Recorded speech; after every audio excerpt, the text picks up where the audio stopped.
चातारू सैया जी के संग हो हमरा के छोरी तू सनम हो। चातारू सैया जी के संग हो हमरा के छोरी तू सनम हो। क्या दर्द है तेरी आवाज में छोरे।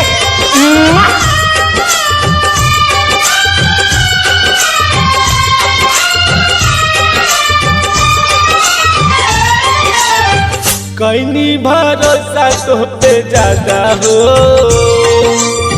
तब काहे कैलू हमसे दागा हो।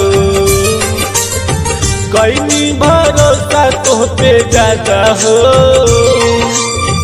तब काहे कैलू हमसे दागा हो।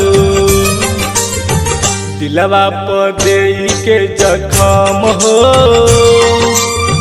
जातारू छोरी के सोनाली हो। दिलवा पर देई के जखम हो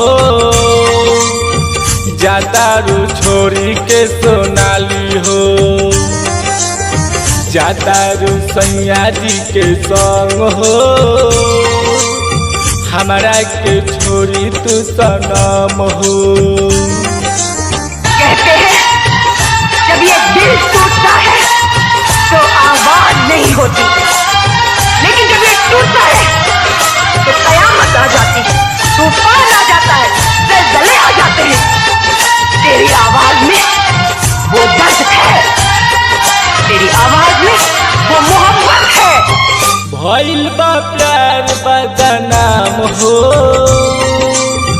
जान जान कहिए हलू जान हो। भइल बा प्यार बदनाम हो जान जान कहिए हलू जान हो। असर ना करे विश्राम हो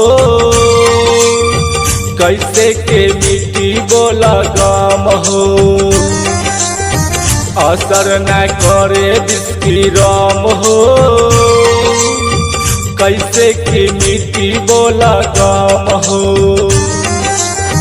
जातारू सैया जी के संग हो हमरा के छोरी तू सनम हो।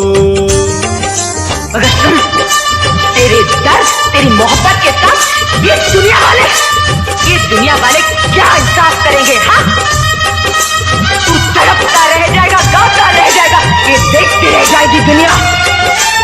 सुना, तुम आज जाओ और आज मुद्दत के बाद ये कभी दिल खोल कर नाचेगी। तोड़ दहलू नहीं आके डोर हो चंदन से नाताली हलू जोर हो। तोड़ दहलू नहीं आके डोर हो चंदन से नाताली हलू जोर हो। आशिक पकैलू ना रहम हो गैलू बेवफा सनम हो। छोटू पकैलू ना रहम हो गैलू बेवफा सनम हो। जातारू जिंदगी कोई खाली हो